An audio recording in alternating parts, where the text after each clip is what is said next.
Hey everybody, welcome to another Walking Dead No Man's Land video. It's been a little bit while since I've done one of these videos, and I'll just tell you the reason why. It's because the content creator program's kind of lost its way for the moment. It's kind of like a rudderless ship at the moment. We've got no clear direction, and nothing really has been happening momentous in the game really, and other than the weekend event announcements, which is covered by the other members of the content creator group anyway, so just didn't see the need to put the video out there with the weekend announcements really. But yeah, this is a video about update 2.0, which I'm a little bit of a tad disappointed in, to be honest with you, because we've been having updates 1.x, you know, for quite some time now, and to me, when you move to a new version of something, it's meant to be like a significant leap, something really good or groundbreaking, and to me this just doesn't do that. It's we're still in update 1.x territory, to be honest with you. This is not the seismic shift I was hoping for.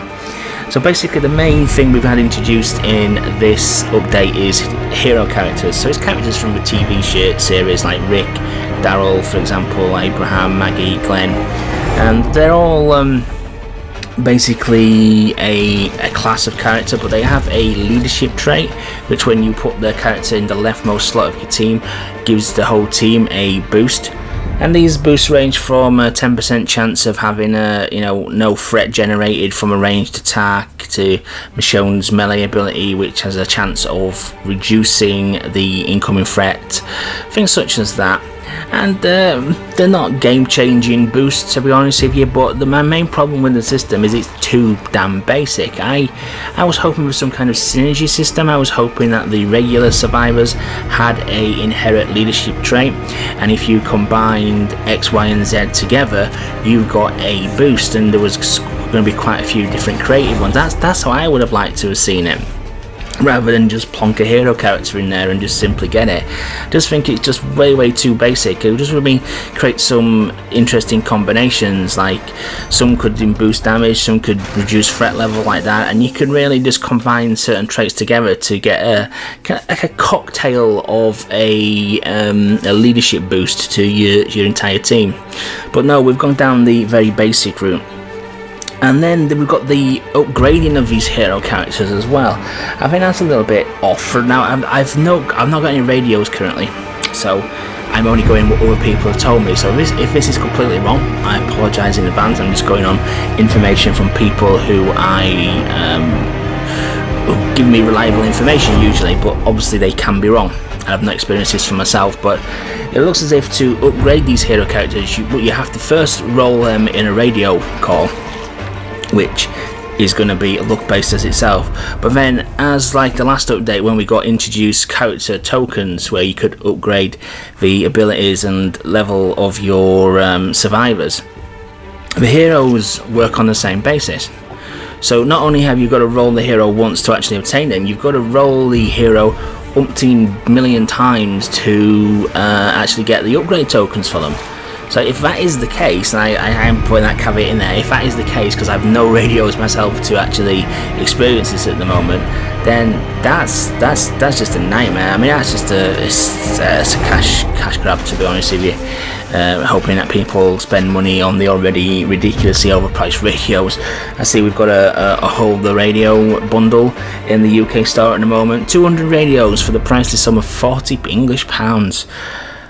Jesus, that's ridiculous. Well, 15 radios, that would be 15 radio calls, which is the only worthwhile calls making, to be honest with you. So 200, so that's let's say 10 is 150, isn't it? That's 80, so it's 90. My maths is appalling.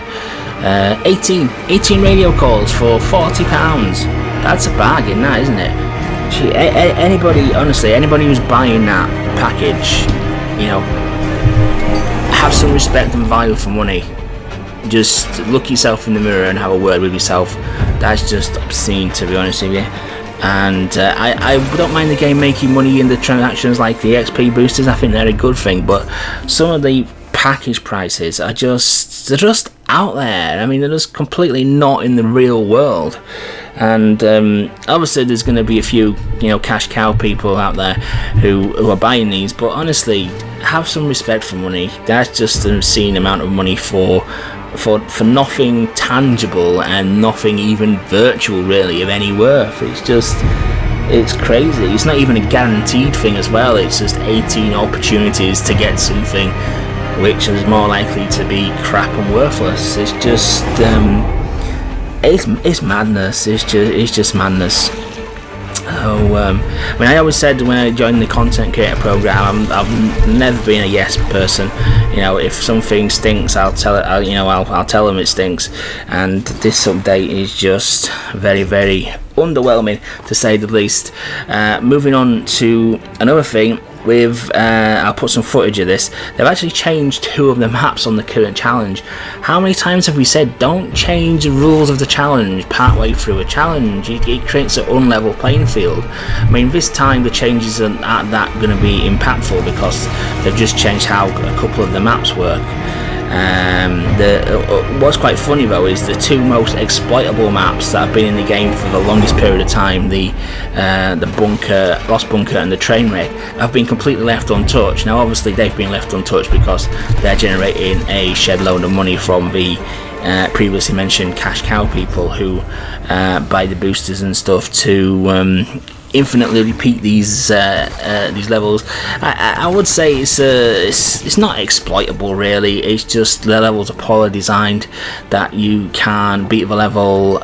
So you could beat the level technically with level 1 characters at level 30. The way that the game's designed, I think they need to do something with those maps to stop that from happening. I think another big fatty Roma walker needs introduced into the Lost Bunker to curtail that, and maybe a similar thing for the Trainwreck. Maybe we need a second armoured walker in there just to spice things up a bit. But I think as long as these are generating cash for them, I think they're prepared to accept poor level design, to be honest with you. But yeah, a bit of an odd one. I think probably the thing I'm most excited about, and apologies if this, I'm sure this is an update for update 2.0. Before you start a map, it actually tells you what kind of walkers you're going to be fighting, which is helpful. That should have been something that's in the game for quite some time. But anyway, that's my little rant over about 2.0. Don't really like it. I like the heroes themselves. I just don't like how the heroes have been introduced and how the leadership traits have been handled. But nevertheless, I'm still going to continue to play the game. I still love the game to pieces. It's still a really good turn-based combat game. I just don't think this warranted the 2.0 moniker that it got, really. I don't think it's this seismic shift we were hoping for. Plus, there's no other updates, no new story missions, no new content in regards to story or anything like that. Just more ways to spend cash, unfortunately. But anyway, that's my thoughts on update 2.0 of No Man's Land: The Walking Dead, or The Walking Dead No Man's Land rather, whichever way you want to say it. But yeah, hope you enjoyed the video, guys. If you want more content on No Man's Land, please remember to like, comment and subscribe, and I'll catch you on the next video.